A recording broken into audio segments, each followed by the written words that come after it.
Tai va, Sergejau, esame būsimos pirtelės viduje. Taip. Pirmiausia, noriu papasakoti apie grindis. Čia, kaip matai, turim tą pasirinktą pagal tavo norus spalvą, tiksliau, tą PVC dangą.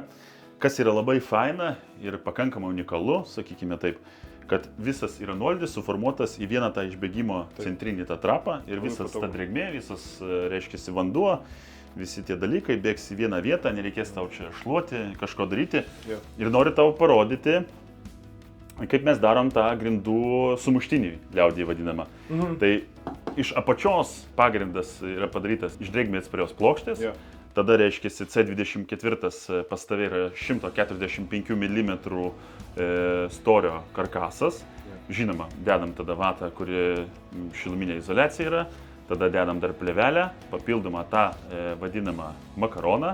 Makaronas yra suformuotas su tuo nuolydžiu, išpjautas kampais, prisukta ta plokštė ir tada gaunasi, kad mes padarom tą nuolydį, taip suformuojam į tą nubėgimo trapą.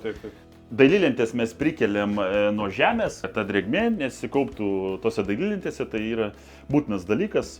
Nuo grindų dangos iki dailylenčių palikti tarpelį. Šiuo atveju mes turime 4,5 cm tarpą. Sienas, kaip norėjai, tu tamsesnės, tai irgi pasirinkom termomedienos dailylentės.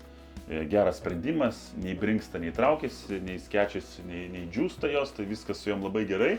Visur naudojam nerūdijančio plieno tvirtinimo elementus, nes termomediena su paprastais cinkuotais varžtais ar vienukais reaguoja ir tokia cheminė reakcija vyksta ir patamsėja tos vietos. Tai jeigu naudoja nerūdinti plieną, tai jokių problemų neatsitinka.